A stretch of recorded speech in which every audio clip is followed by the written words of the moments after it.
Hello दोस्तों, आप देख रहे हैं लॉ विद आरिज, जहां हम लीगल टॉपिक्स को समझने लायक और इंटरेस्टिंग बनाते हैं। जहां आज का टॉपिक है कन्फेशन, जो कि इंडियन एविडेंस एक्ट के सेक्शन 24 से लेकर 30 तक कवर्ड है। कन्फेशन का मतलब है कि किसी ने अपना जुर्म कबूल किया, लेकिन क्या हर कन्फेशन कोर्ट ने माना जाता है? आज हम एक सेक्शन को सिंप्लीफाई करेंगे और देखेंगे कि कौन सा कन्फेशंस एडमिसिबल होते हैं और कौन से नहीं। चलिए शुरू करते हैं। Section 24, confession caused by inducement, threat, or promise. A confession is relevant in a criminal proceeding if it appears to have been caused by inducement, threat, or promise from someone or an authority, and if the inducement, threat, or promise gives the impression of a material benefit or harm related to the proceedings. दोस्तों, section 24 कहता है कि अगर confession किसी threat, promise या inducement की वजह से किया गया है तो वो भी एडमिसिबल नहीं होगा। यानी अगर एक एक्यूज्ड को ये लगे कि कन्फेशन देने से उसे कुछ फायदा मिलेगा या कोई नुकसान होगा, तो ऐसा कन्फेशन कोर्ट में नहीं चलेगा। इसको समझ लेते हैं एग्जाम्पल तौर पे, ठीक है। एग्जाम्पल समझ लेते हैं इसका, ठीक है। If a police officer tells an accused confess and I will ensure a lighter sentence, any confession made by the accused can not be admitted as evidence. मान लीजिए एक पुलिस ऑफिसर एक्यूज से कहता है कि तुम कन्फेस करो और मैं तुम्हारे लिए छोटी सजा की सिफारिश करूंगा। अगर एक्यूज इस बात पर कन्फेशन कर देता है तो ये कोर्ट में एडमिसिबल नहीं होगा। इससे जुड़ा हुआ एक केस है पकाला नारायणा स्वामी versus emperor 1939। The court held that for a confession to be inadmissible under Section 24, the inducement must be connected to the law charge and must lead to the accused and believe that they would gain or avoid any harm by confessing. ये case हमें ये समझाता है कि इंडूसमेंट का direct connection होना चाहिए case के चार्ज से, और एक्यूज को ये लगना चाहिए कि कन्फेशन से कुछ फायदा नुकसान हो सकता है। अब जान लेते हैं दूसरा section. Section 25, confession to a police officer. A confession made to a police officer is not admissible as evidence. Example, if an accused tells a police officer during interrogation, I committed the theft, this confession cannot be used in court. अब बात करते हैं section 25 की, जो बिल्कुल clear है। Police officer के सामने किया गया कन्फेशन एडमिसिबल नहीं है। यह रूल इसलिए बनाया गया है कि ताकि पुलिस अपने पावर का गलत इस्तेमाल ना करे और एक्यूज्ड के ऊपर जबरदस्ती कन्फेशन ना थोपे। एग्जाम्पल में बताया गया है कि अगर एक एक्यूज पुलिस को कहता है कि मैंने चोरी की है, तो ये स्टेटमेंट कोर्ट में एविडेंस के रूप में नहीं माना जाएगा।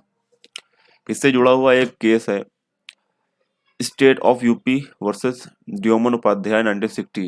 The supreme court emphasized that confession to police officers are inadmissible to prevent misuse of power by the police.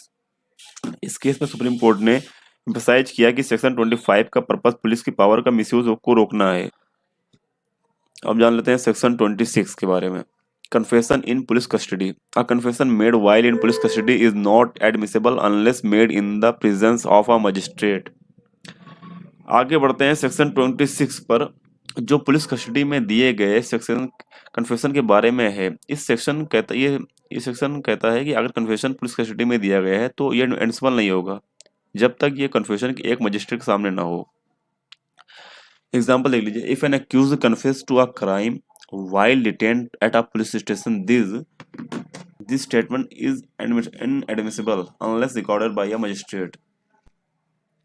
अगर एक्यूज्ड पुलिस स्टेशन में कन्फेस करता है तो ये स्टेटमेंट एडमिसिबल नहीं होगा जब तक कि मजिस्ट्रेट उस कन्फेशन का रिकॉर्ड ना करे। इससे जुड़ा हुआ केस है Aghnu Nagesia versus state of Bihar 1966। The court clarified that any confession made to a police officer or in custody without a magistrate presence is admissible under section 25 and 26. इस केस में कोर्ट ने क्लिफाई किया कि पुलिस कस्टडी में बिना magistrate के presence के दिया गया कन्फेशन सेक्शन 25 और 26 के तहत एडमिसिबल होगा। बात करते हैं सेक्शन 27 के बारे में। Discovery of fact based on information. An exception to section 25 and 26, this section allows that part of a confession that leads to the discovery of a fact relevant to the case to be admissible. Section 27 एक exception है section 25 और 26 के rules का। यह section कहता है कि अगर कन्फेशन से किसी रिलेवेंट फैक्ट का पता लगता है तो वो पार्ट एडमिसिबल होगा। Example, if an accused says, I buried the weapon in the backyard and the weapon is subsequently found there, this part of the confession is admissible. मान लीजिए accused कहता है मैंने वेपन बैकयार्ड में छुपाया है और पुलिस उस वेपन को बैकयार्ड में ढूंढ लेती है। इस कन्फेशन का सिर्फ वही हिस्सा एडमिसिबल होगा जो डिस्कवरी की लीड करता है। इससे जुड़ा हुआ केस लॉ है Pulukuri Kottaya versus emperor 1947. The Privy Council laid down the principle that only the information that leads to the discovery of a fact is admissible, not the entire confession. Privy council ने इस case में बताया कि confession का सिर्फ वही part admissible होगा जो फैक्ट डिस्कवरी में हेल्प करता है, पूरा कन्फेशन नहीं। ठीक है, अब बात करते हैं section 28, confession after removal of inducement, threat और promise. A confession made after the removal of inducement, threat or promise is admissible if it is voluntarily made.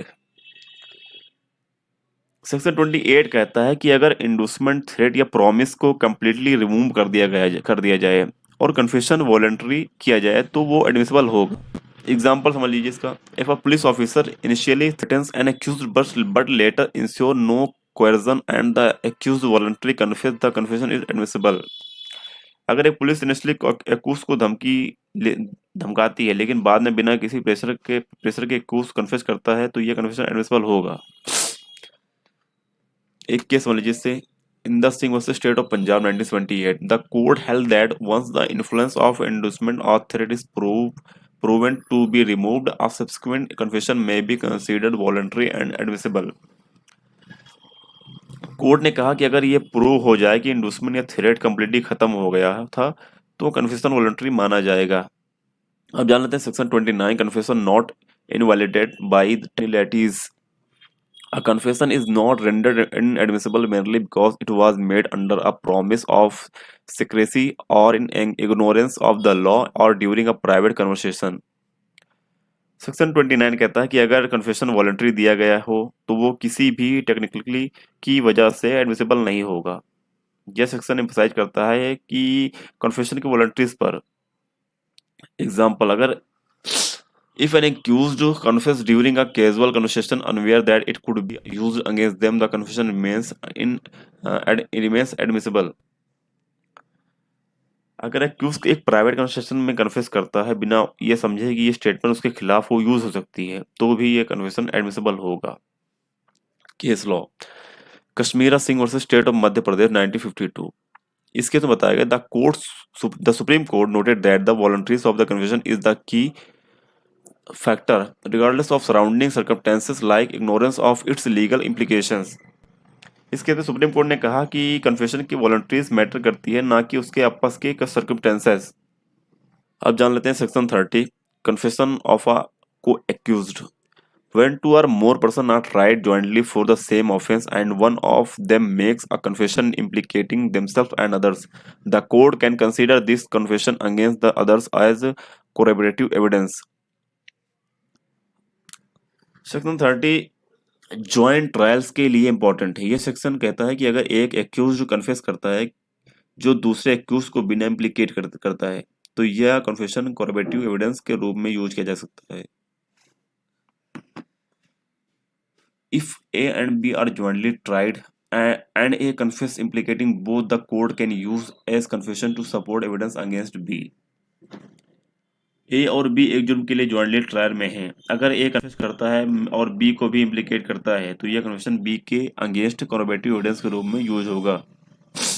इससे जुड़ा हुआ केस है Haricharan Kurmi versus state of Bihar 1964। The court held that the confession of accused of co-accused is not substantive evidence but can be used as corroboration if supported by other evidence.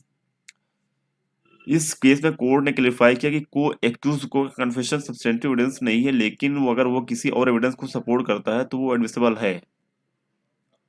आज के लिए इतना ही, और आपको अगर ये वीडियो पसंद आया तो लाइक कमेंट और शेयर करें, और वीडियो को लोगों तो शेयर करें काफ़ी, और चैनल को सब्सक्राइब कर दें, और मिलते हैं अगले वीडियो में इंशाल्लाह। तब तक के लिए अल्लाह हाफिज।